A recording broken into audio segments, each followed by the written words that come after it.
দিদি এখন কুণাল ঘোষের পা ধরতে পারেন বাঁচার জন্য। কুণাল ঘোষ যদি বলতে আরম্ভ করেন এই বোমা ফেটে কত দূর যাবে সেটা দিদি ভালো করে জানেন। দিদি তাই কুণাল ঘোষকে ম্যানেজ করার আপাতত চেষ্টা করতে পারেন, ড্যামেজ কন্ট্রোলের চেষ্টা হতে পারে।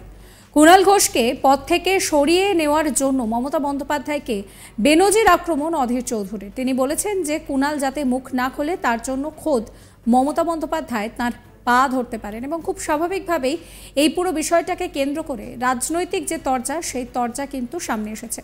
কি বলছেন অধীর চৌধুরী শোনাবো আপনাদের। হতে পারে দিদি এখন পা ধরতে পারে কুণাল ঘোষের বাঁচার জন্য, কারণ কুণাল ঘোষ যদি বলতে আরম্ভ করে এই বোমা যে ফেটে কত দূর যাবে সেটা দিদি ভালো করে জানে। দিদি তাই কুণাল ঘোষকে ম্যানেজ করার চেষ্টা করতে পারে, ড্যামেজ কন্ট্রোল এক্সারসাইজ শুরু হতে পারে, তাই ম্যানেজ করার চেষ্টা হতে পারে। কুণাল ঘোষ এর আগেও সারদা কাণ্ডে গ্রেপ্তারে দিদির বিরুদ্ধে অনেক কথা বলেছিল। কুণাল ঘোষকে ম্যানেজ করে দিদি আবার পটিয়ে পাটিয়ে তাকে মুখপাত্র করেছিল, পদ দিয়েছিল, আবার বিদ্ধ করেছে, আবার থামাতে পারে। কারণ ভোটের আগে কুলের কথা যাতে খুলে না বলে কুণাল, তার জন্য দিদির চেষ্টা ত্রুটি থাকবে না, যাতে কুলের কথা খুলে না বলে। শুক্রবার অধীর চৌধুরী বলেছিলেন কুণাল ঘোষ সঠিক কথা বলতে আরম্ভ করেছেন, তাই দিদির গায়ে ঝাল লাগছে, দিদির আর ভালো লাগছে না। এটাই তো ব্যাপার। কুণাল ঘোষকে দুদিন পরে জেলে ভরে দেবে, খুনও করিয়ে দিতে পারে। দিদির তো বিশ্বাসটা তৃণমূল দলকে নিয়ে। কুণাল ঘোষও খুন হয়ে যেতে পারে বাংলায়, আবার মিথ্যা অভিযোগ দিয়ে জেলও হয়ে যেতে পারে। এর আগেও তো জেল খেটেছে একবার। দিদির বিরুদ্ধে সমালোচনা করলেই বিপদ। শোনাবো আপনাদের কি বলেছিলেন অধীর চৌধুরী। তার মানে যে কুণাল ঘোষ এখন সঠিক কথা বলতে আরম্ভ করেছে, সোজা কথা বলতে আরম্ভ করেছে, দিদির গায়ে ঝাল লাগছে, তাই দিদির ভালো লাগছে না, এই তো ব্যাপার। কুণাল ঘোষকে দুদিন পর জেলে ভরে দিবে, খুনও করে দিতে পারে। দিদিকে নিয়ে তো বিশ্বাসটা তৃণমূল দলকে নিয়ে, দিদির দলকে নিয়ে বিশ্বাসটা কুণাল ঘোষ খুনও হয়ে যেতে পারে বাংলায়। কুণাল ঘোষের মিথ্যাকে জেলও হতে পারে, এর আগে জেল হয়েছে একবার। দিদির বিরুদ্ধে সমালোচনা করলে তার বিপদ হতে পারে। কুণাল ঘোষ ঠিক কি বলেছিলেন শোনাবো আপনাদের। আগে বের করে দেওয়া উচিত ছিল, কারণ দলের মধ্য থেকে দলের অনেক ক্ষতি করে। সেটা ক্ষতি করেছে, বিরোধী দলও করে। জেলে এসে জানতে পারলাম বিভিন্ন কাজ করেছে। আমি পার্থ চট্টোপাধ্যায়ের বক্তব্যের উপর এইটুকুই বলতে পারি যে পার্থ চট্টোপাধ্যায় আমার সমালোচনা করছেন। পার্থ চট্টোপাধ্যায় আমাকে শত্রু বলে মনে করেন। ফলে পার্থ চট্টোপাধ্যায়ের মতো একজন কুৎসিত ঘৃণ্য তোলাবাজ অপরাধী যে চাকরি বেচে কোটি কোটি টাকা তুলেছে, যে দলকে এবং সরকারি পদের অপব্যবহার করে যোগ্যদের চাকরি বেচে এই কেলেঙ্কারির অন্যতম কিংপিন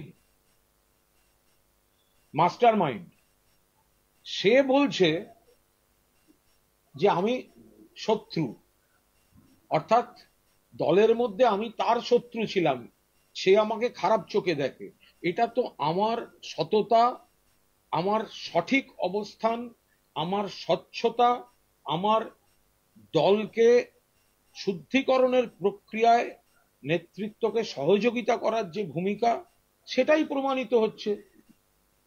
একজন চাকরি চুরি তোলাবাজি, যার বান্ধবীর বাড়িতে কোটি কোটি টাকা পাওয়া যায়, সে আমাকে দলের মধ্যে শত্রু মনে করে। এই শত্রুতা আমি স্বাগত জানাচ্ছি। এটা আমার বড় ক্যারেক্টার সার্টিফিকেট। পার্থ চট্টোপাধ্যায় যদি আমার আজকের দিনে দাঁড়িয়ে সুখ্যাতি করতেন, এবং সেক্ষেত্রে আমি মনে করতাম সেটা আমার পক্ষে লজ্জা।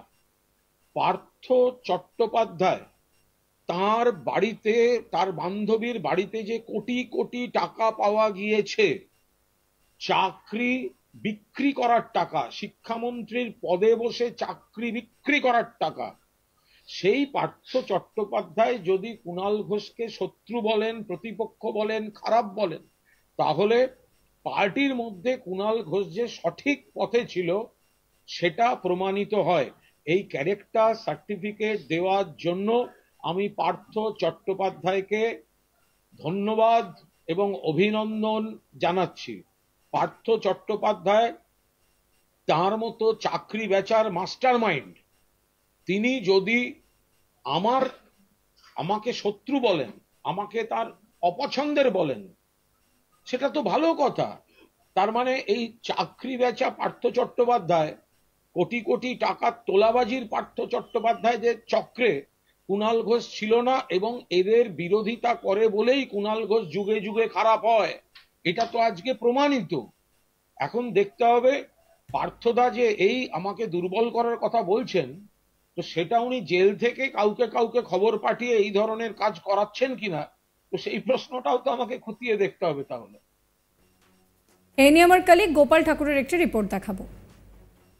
কুণাল ঘোষ মুখ খুললে তৃণমূল দলের অন্দরের অনেক তথ্য বেরিয়ে আসবে, যা রাজ্যের তৃণমূল দলের ক্ষেত্রে অস্বস্তির কারণ হয়ে উঠবে। তাই ধামাচাপা দিতে, কুণাল ঘোষকে ম্যানেজ করতে দিদি গতকাল ব্রাত্য বসু এবং ডেরেককে কুণালের ঘোষের বাড়ি পাঠিয়েছিলেন, এবং দিদি কুণাল ঘোষকে ম্যানেজ করতে কুণাল ঘোষের পাও ধরতে পারেন। ঠিক এই রকমই বক্তব্য বললেন প্রদেশ কংগ্রেস সভাপতি অধীর রঞ্জন চৌধুরী।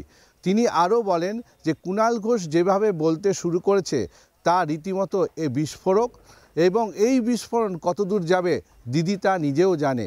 অন্যদিকে তিনি বললেন যে দিদি দলের অন্দরে সমস্ত তথ্য ধামাচাপা দিতেই কুণাল ঘোষের বাড়িতে ব্রাত্য বসু এবং ডেরেককে ম্যানেজ করার জন্য পাঠিয়েছেন।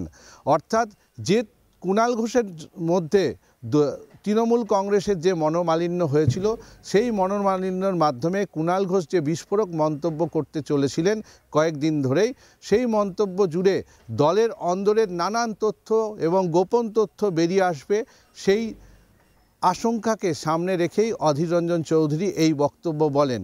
অন্যদিকে তিনি বলেন যে কুণাল ঘোষকে ম্যানেজ করা এবং দলের নানান তথ্য ধামাচাপা দেওয়ার জন্যই গতকাল ডেরেক এবং ব্রাত্য বসুকে তার বাড়িতে পাঠানো হয়েছিল দিদির নির্দেশে এবং দিদির উদ্যোগে। দিদি নিজেরই উদ্যোগী হয়েছেন। এর আগেও কুণাল ঘোষ সারদা কাণ্ডে গ্রেপ্তার হয়ে দিদির বিরুদ্ধে একাধিক তোপ দেখেছিলেন, কিন্তু দিদি তাকে পটিয়ে পাটিয়ে ম্যানেজ করে তৃণমূল দলের মুখপাত্র বানিয়ে দিয়েছেন। দিদি তাই কুণাল ঘোষকে ম্যানেজ করতে কোনো ত্রুটি রাখবেন না। অন্যদিকে দলের প্রতি কুণাল ঘোষের যে মনোমালিন্য এবং দল থেকে বেরিয়ে যাওয়ার প্রসঙ্গ তুলে রাজ্য রাজনীতির বিষয়ে এখন রাজনীতিতে শিল্পই সম্ভাবনা, তাই দেখার এখন দরকার যে আগামী দিনের কুণাল ঘোষের কোন অবস্থান এবং কোন জায়গায় গিয়ে আসছে তার অবস্থান। সেই জায়গা থেকে রাজ্য রাজনীতির একটি সম্পূর্ণ ধারা বয়ে চলেছে যে 2024-এর লোকসভা নির্বাচনের আগে। আপনারা আপনাদের মতামত জানাবেন, কমেন্ট সেকশন খোলা রয়েছে আপনাদের জন্য। সাবস্ক্রাইব করবেন আজ তাক বাংলার ইউটিউব চ্যানেলকে, ফলো করবেন হোয়াটসঅ্যাপ চ্যানেল।